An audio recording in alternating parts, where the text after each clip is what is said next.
Banyak orang bertanya, apa peluang bisnis yang terbaik hari ini? Informasi semakin mudah kita dapatkan seiring dengan era informasi saat ini.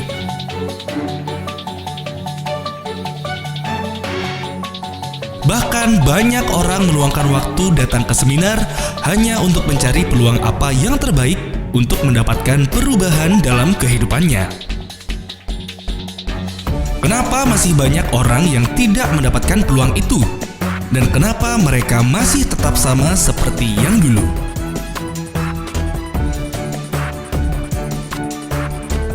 Mari kita lihat bersama dari hukum sebab dan akibat yang terjadi hingga saat ini, sehingga kita bisa mendapatkan apa yang sebenarnya peluang terbaik dalam beberapa kurun waktu ke depan. Mari kita simak berikut ini. Sebelum tahun 60-an, Indonesia adalah negara agraris di mana sektor perekonomian bertumpu pada pertanian.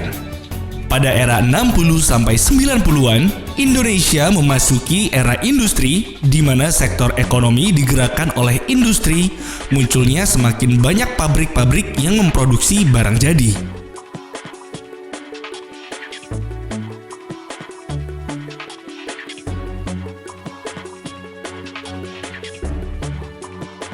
Dari tahun 90-an sampai 2015, di mana Indonesia sudah berada di era informasi. Era informasi adalah sebab dan akibat dari era industri. Barang produksi yang sudah dihasilkan tentunya untuk bisa diserap masyarakat luas dibutuhkan sistem informasi yang baik sehingga barang dapat didistribusikan secara merata. Dengan adanya industri ini, mengakibatkan manusia berinovasi dan beralih ke era informasi, teknologi digital, dan komputerisasi. Ternyata, dari dua era ini, yaitu era industri dan era informasi, berdampak pada penurunan kualitas hidup, yaitu kesehatan. Mari kita cermati yang pertama dari era industri. Pertama, makanan yang dikonsumsi. Makanan yang serba instan, fast food atau junk food, penggunaan bahan pengawet dan pewarna, dan juga zat-zat kimia lain yang berbahaya. Yang kedua, bahan baku makanan. Beras yang diklorin atau diberi pewarna putih dan sayur serba pestisida dan juga daging olahan. Yang ketiga, berasal dari lingkungan. Munculnya polusi udara dan air serta global warming atau pemanasan global. Kemudian di era informasi. Dengan berkembangnya teknologi informasi, maka dampak terbesarnya adalah faktor radiasi dan gelombang elektromagnetik. Dari buku Next Trillion dan buku The Business of 21st Century, apa industri yang akan menghasilkan miliaran US dollar di tahun 2015 ke atas? Dan industri yang akan berkembang pesat adalah wellness industri atau industri kesehatan. Bagaimana dengan Indonesia? Data resmi yang dirilis di tahun 2013, APAC Healthcare Outlook, bahwa di tahun 2012, belanja masyarakat Indonesia dari sektor kesehatan di angka 26,4 miliar US dollar atau setara dengan 348 triliun rupiah. Dan jumlah ini akan meningkat sampai tahun 2018 menjadi 60,6 miliar US dollar atau setara dengan 799 triliun rupiah dengan pertumbuhan rata-rata 14,9% per tahunnya. Ini merupakan yang terbesar ketiga di Asia setelah China dan India. Anda dapat memilih. Yang pertama, sebagai tenaga praktisi ahli medis atau dokter perawat, namun dibutuhkan biaya sekolah yang tinggi, waktu yang dibutuhkan cukup lama, dan bersiap menghadapi faktor persaingan kompetisi MEA dan AFTA.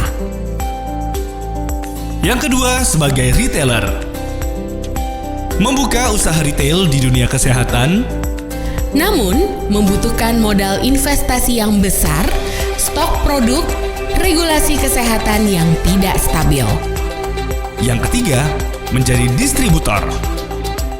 Berapa modalnya? Bagaimana jaringan networknya? dibutuhkan keahlian khusus, faktor perizinan dan perpajakan.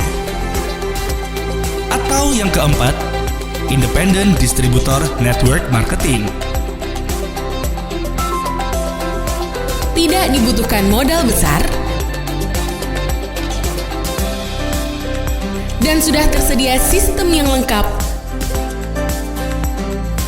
untuk kantor pelayanan, stok barang, administrasi, pembayaran, sumber daya manusia, dan ditunjang dengan pendidikan yang terstruktur. Hal-hal penting yang harus dicermati adalah mereka yang membangun usaha sesuai era yang ada. Hari ini mereka masuk dalam jajaran orang-orang terkaya saat ini. Pada era industri, Indofood, Unilever. Pada era informasi, Kaskus, Detik.com. Dan saat ini, kita berada pada industri kesehatan, dan jika Anda jeli dengan informasi serta fakta yang baru saja Anda saksikan, dan Anda memutuskan untuk menangkap peluang dari era industri kesehatan ini, maka dalam kurun waktu 10 hingga 20 tahun ke depan, Andalah yang akan masuk dalam jajaran orang-orang sukses berikutnya. Kenapa industri kesehatan akan berkembang semakin pesat dan tidak bisa dihentikan? Karena Indonesia memasuki bonus demografi, yaitu kondisi di mana jumlah penduduk usia produktif lebih tinggi dibandingkan dengan yang non-produktif.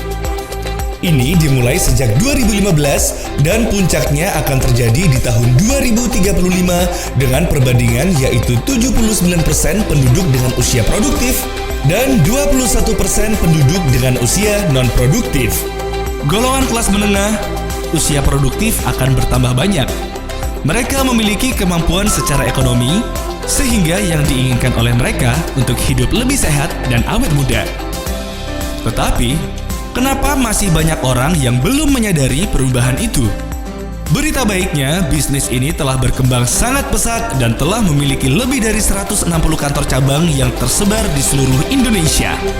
Usaha idaman, modal minimal, di era industri yang tepat dengan potensi penghasilan yang besar. Tahun 2015 ke atas, wellness industri akan sangat berkembang. Sudahkah Anda menjadi bagian yang ada di dalamnya?